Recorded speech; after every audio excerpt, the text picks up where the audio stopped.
Oke, baiklah adik-adik semuanya. Sekarang kita langsung lanjut pada soal yang nomor 11. Kita baca dulu ya soalnya. Kori, Satya, dan Tina adalah 3 juara di kelas masing-masing. Parta, Kori, dan Reza mendapat medali dalam lomba olahraga tahun ini.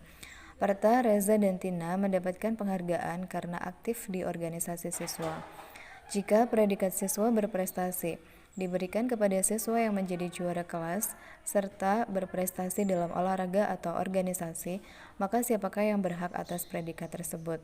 Nah, di sini opsinya ada yaitu Parta dan Kori, kemudian yang B Kori dan Reza, lanjutnya Parta dan Reza, Kori dan Tina atau Reza dan Tina gitu ya. Nah, sekarang kita akan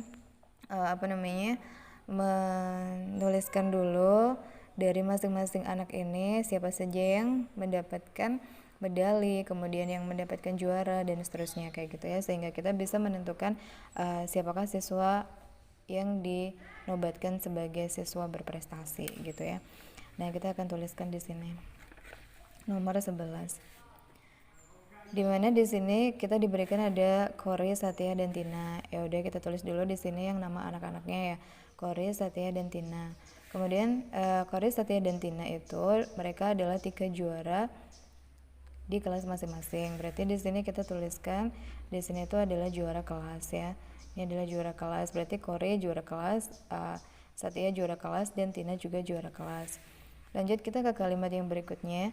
Parta, Kori, dan Reza mendapatkan medali dalam lomba olahraga. Berarti di sini ada Parta. Parta kan masih belum kita simbolkan ya. Di sini akan kita simbolkan sebagai P. Korinya sudah ya. Tadi Kori sudah ada.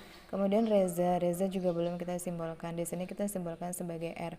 Yang mana masing-masing dari mereka yaitu Peki dan R tadi mendapatkan medali dalam lomba olahraga.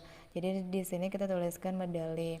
Tadi siapa? P, Q sama R. Ya udah kita centang dulu ya, Q-nya kita centang di medali, P-nya juga dan R-nya juga. Lanjut. Di kalimat berikutnya ada kalimat yang menyatakan bahwasanya Parta, Reza, dan Tina mendapatkan penghargaan karena aktif di organisasi siswa. Berarti di sini ada P, R, dan T.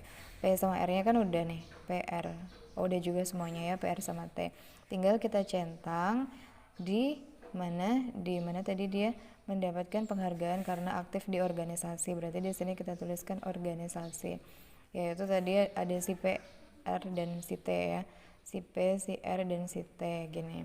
Sudah kan semuanya sudah tertuliskan di sini, dan kita akan melihat bahwasanya predikat siswa berprestasi akan diberikan kepada siswa yang menjadi juara kelas serta berprestasi dalam olahraga atau organisasi. Jadi dia harus juara kelas dulu, kemudian disertai dengan dia mendapatkan medali atau dia aktif di organisasi. Jadi kalau kita lihat di sini Kori kan dia juara kelas ya, kemudian dia juga mendapatkan medali, berarti ini masuk. Kalau si S dia juara kelas tapi dia tidak mendapatkan medali maupun dia juga tidak ikut organisasi. Berarti kan dia nggak memenuhi syarat ya, karena dia hanya juara kelas aja, tapi dia nggak dapat medali ataupun ikut organisasi. Kalau yang si T-nya dia juara kelas iya, kemudian ternyata dia juga ikut organisasi meskipun dia tidak mendapatkan medali. Berarti artinya si T itu juga memenuhi kriteria sebagai siswa berprestasi. Sehingga dari sini kita bisa mendapatkan bahwasanya siswa yang berprestasi itu dia adalah siswa mana? Ya Ki dan T, yaitu Kori dan Tina. Jadi jawaban yang paling tepat untuk soal yang nomor 11 itu adalah yang mana? Yaitu yang D. Semuanya, sekarang kita akan masuk pada soal yang nomor 12. Soalnya adalah sebagai berikut. Di sebuah asrama, terdapat 2 lajur kamar yang saling berhadapan. Setiap lajur terdapat 4 kamar dengan urutan kamar yaitu nomor 1, 2, 3, 4, dan 5, 6, 7, 8. 2 di antara 8 kamar tersebut kosong. Ardi, Budi, dan Ruli berturut-turut menempati kamar 1, 2, dan 3. Ruli di depan Bima yang menempati kamar nomor 7.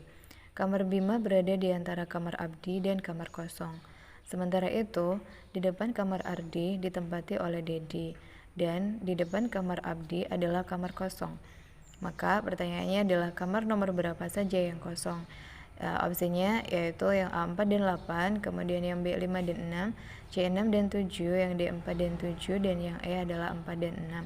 Nah, kira-kira kamar mana yang kosong yang tidak ada penghuninya kayak gitu ya, kita akan mencari kamar yang kosong tersebut. Nah, sekarang kita akan membuat dulu ilustrasi dari kamar-kamar tersebut.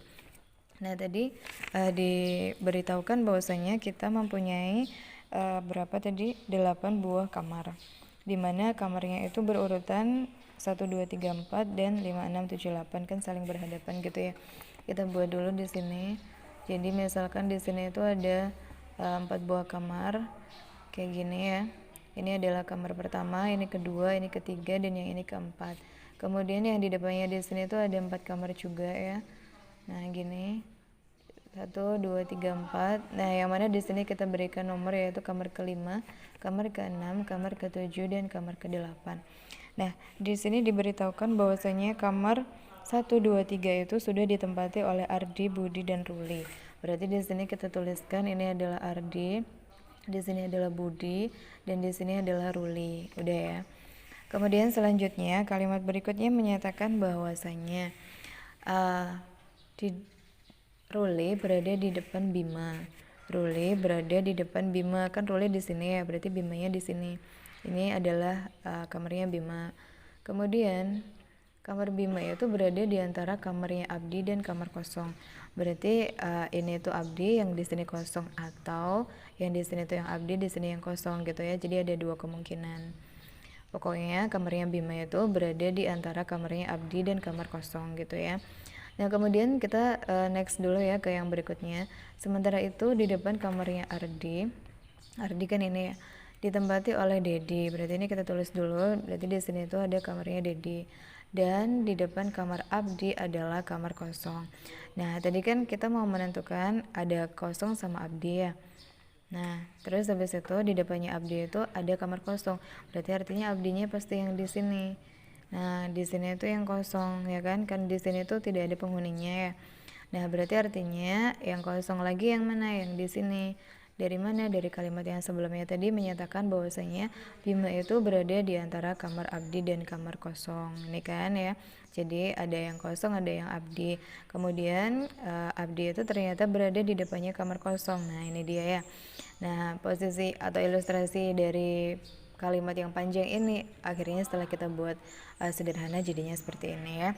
Dan yang ditanyakan adalah kamar mana yang kosong. Berarti artinya kamar yang kosong itu adalah kamar yang nomor 4 dan nomor 6 ya kan.